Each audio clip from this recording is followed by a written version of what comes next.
Assalamualaikum warahmatullahi wabarakatuh. Perkenalkan, nama saya Muhammad Iqra Sultani dengan NIM 2202060076, kelas MPI 1D. Tujuan saya membuat video ini untuk memenuhi salah satu tugas mata kuliah, yaitu manajemen kelas. Baik, langsung saja saya akan menjelaskan ketiga artikel yang sudah saya review. Untuk mencapai tujuan pendidikan, diperlukan adanya manajemen kelas yang baik dan terukur keberhasilannya, sebab manajemen kelas yang merupakan substansi daripada manajemen kurikulum, sedangkan manajemen kurikulum merupakan substansi manajemen pendidikan. Manajemen kelas merupakan kegiatan guru untuk menciptakan, mengembangkan, mempertahankan, mengendalikan, dan juga menyembuhkan iklim kelas agar kondusif. Untuk kegiatan pembelajaran, sehingga dibutuhkan seorang guru yang tahu dan mampu mengendalikan ruang lingkup dan tujuan manajemen kelas. Fungsi manajemen kelas meliputi fungsi pengembangan, fungsi pengendalian, dan fungsi penyembuhannya. Seorang guru seharusnya mampu memecahkan masalah dengan memilih beberapa pendekatan yang lebih bermanfaat. Pendekatan tanpa teori, misalnya pendekatan larangan dan anjuran, pendekatan hukuman dan ancaman, pendekatan masa bodoh, dan pendekatan kekuasaan, dan pendekatan berdasarkan teori, di mana tingkah laku siswa dipengaruhi oleh faktor eksternal, sehingga diperlukan beberapa pendekatan sosial emosional, pendekatan proses kelompok, dan kemampuan guru mengidentifikasi masalah kelasnya, maka akan mudah guru mencapai tujuan pembelajaran.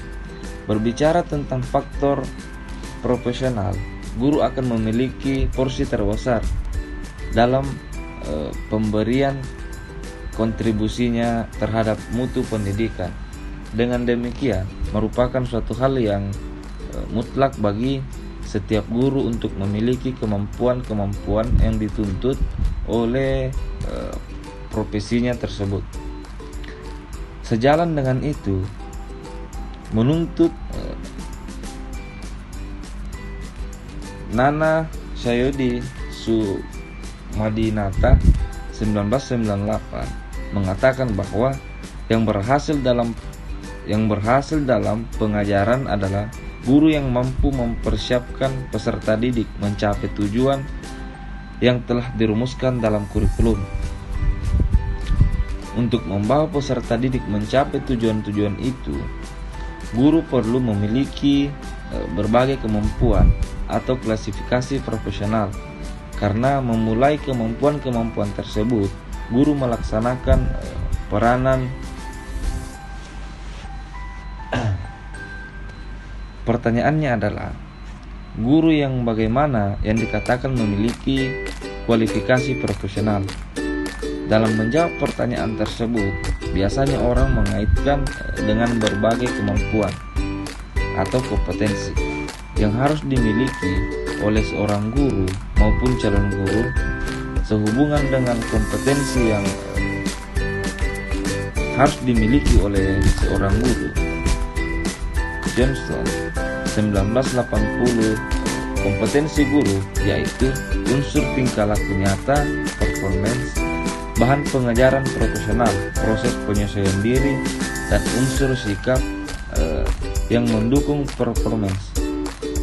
Berikutnya, keenam unsur tersebut akan muncul. Yang pertama, peran penting pengelolaan kelas, profesi kependidikan masyarakat mensyaratkan adanya klasifikasi akademis yang memadai dan kompetensi yang dimiliki para pendidik. Terdapat sejumlah kompetensi yang perlu dimiliki para pendidik, di antaranya kompetensi pada pedagogis profesional atau kepribadian, sosial profesional, dan kepemimpinan. Banyak indikator yang menunjukkan seorang pendidik disebut profesional.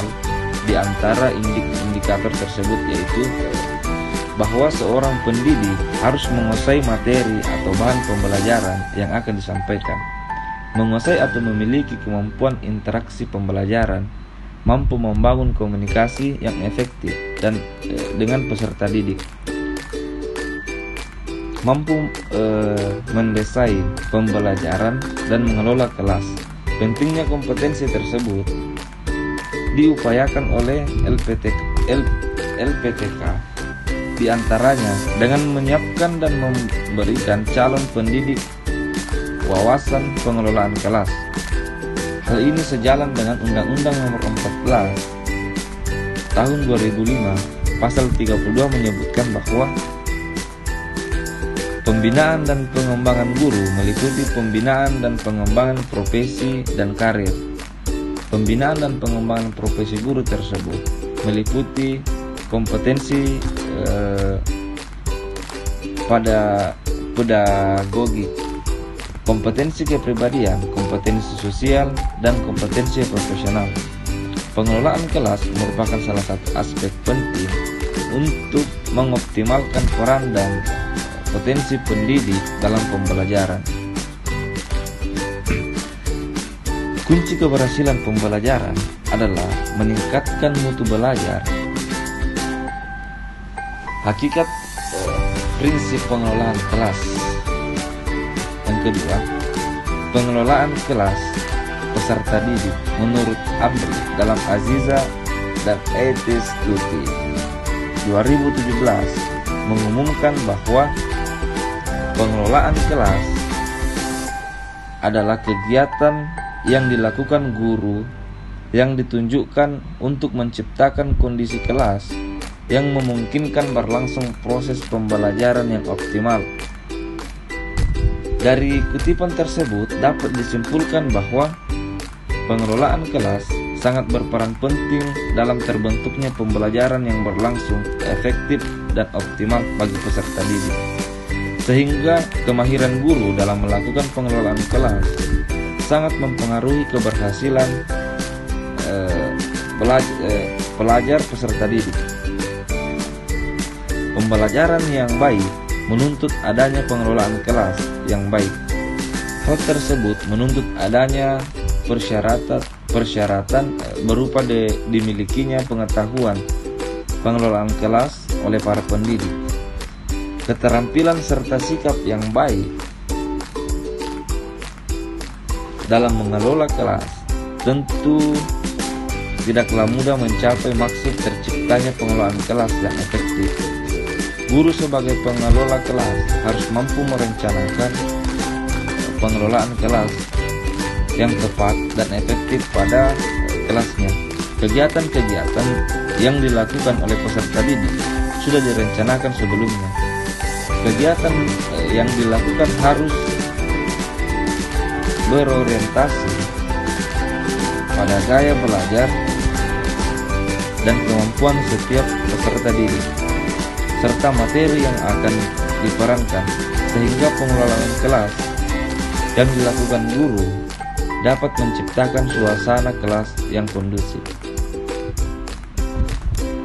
Berdasarkan yang telah diperankan di atas, agar dapat terciptanya suatu pembelajaran yang optimal, maka kita sebagai calon pendidik harus menguasai keterampilan pengelolaan kelas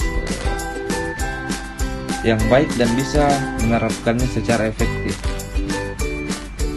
Untuk itu perlu diketahui dan dipelajari mengenai hakikat dan prinsip-prinsip pengelolaan kelas sebagai dasar dari keterampilan mengelola kelas agar mudah dan memahaminya. Sekian, itulah pemaparan artikel dari saya. Kurang dan lebihnya mohon dimaafkan. Assalamualaikum warahmatullahi wabarakatuh.